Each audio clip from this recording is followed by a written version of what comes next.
क्या मुरलाने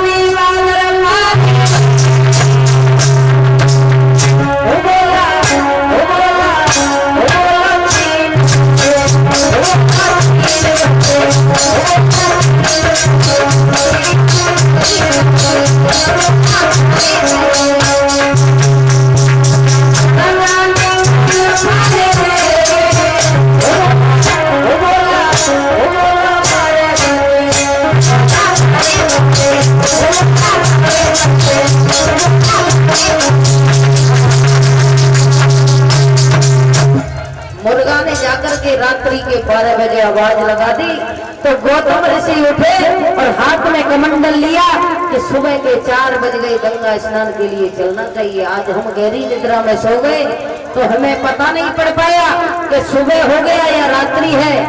कहाँ जाने लगी माता बहने, कहाँ पर जाने लगी है? अजी पैसा चढ़ाए हुए आ रहे हैं तो दिक्कत देगा। हम सोच रहे घर पे जाने लगे, हमने जो सोची थी ना राधे के भैंसन को चक्कर हो, वो देखो वत्तुपुरा में ऐसे भूल के आती रोज आना कथा भैंसन को बड़ो चक्कर है। और दूध तो मैं भैंस नहीं देती है, कोई और देती है।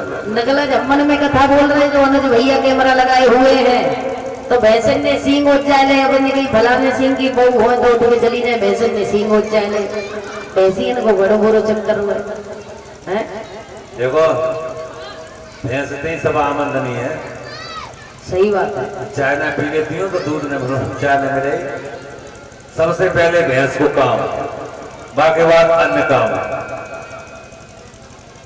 जब गौतम ऋषि चले हाथ में कमंडल उठाया, जैसे ही मैया गंगा में पैर रखा तो मैया गंगा प्रकट हुई और कहने लगी पापी कौन हो जो मैं अर्धरात्रि के वक्त निर्वस्त्र अवस्था में सो रही हूँ, और तुम कौन नीच पापी है जो मैं निर्वस्त्र अवस्था में सहन कर रही हूँ और आप मेरे अंदर प्रवेश कर रहे हो। गौतम ऋषि हाथ जोड़ करके बोले माँ मैं रोजाना स्नान के लिए आता हूँ, लेकिन क्या आज आप मुझे भूल गई? मैं गौतम ऋषि हूँ, सुबह 4 बजे स्नान के लिए आता हूँ, वो आज आया हूँ। मैया गंगा प्रकट हुई, कहने लगी गौतम ऋषि तुम पागल हो गए हो, अरे सुबह के 4 नहीं बल्कि रात्रि के 12 बजे है और तुम्हारे आश्रम पर इंद्र अहिल्या के साथ में छल कर रहा है, जाकर के देखिए। धोती को हाथ में उतारा, जैसे ही भिगोया और भीगी धोती हाथ में ली तो गौतम ऋषि दौड़ करके गए। चंद्रमा मुर्गा बन करके दरवाजे पर खड़ा हुआ था। गौतम ऋषि ने भीगी धोती जाकर के चंद्रमा में मारी तो आज भी वही कलंक चंद्रमा के चेहरे पर लगा है और उसे श्राप दिया कि जा आज के बाद तू कभी भी किसी स्त्री को अपनी बहन के अलावा किसी नजर से नहीं देखेगी। तो आज भी माता बहनों चाहे बूढ़ी अम्मा दिखाए बच्चे को फिर भी चंदा मामा है, नई बहू दिखाए फिर भी चंदा मामा है, बहन जी दिखाए फिर भी चंदा मामा है, क्योंकि चंद्रमा को गौतम ऋषि का श्राप लगा हुआ है कि आज के बाद दोबारा किसी स्त्री के साथ में तू कोई सा संबंध नहीं रखेगा, केवल बहन का संबंध रखेगा। इस वजह से सब स्त्रियां चंद्रमा को अपने बच्चे से मामा कहलवाती हैं, यानी बहन भाई का संबंध रखते हैं।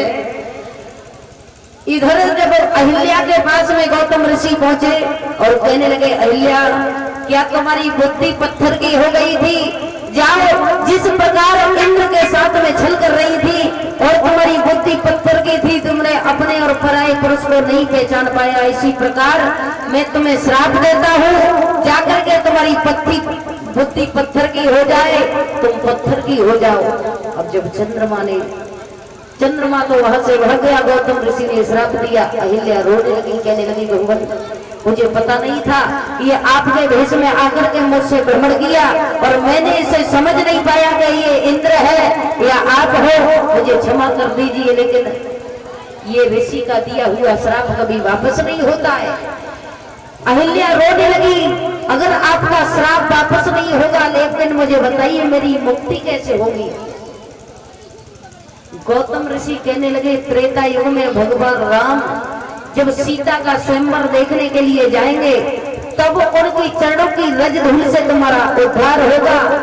विश्वामित्र कहने लगे बेटा राम अपने चरणों की धूल से अहिल्या का उद्धार करो। प्रभु श्री राम ने गौतम ऋषि की पत्नी का उद्धार किया वो विश्वामित्र के कहने से।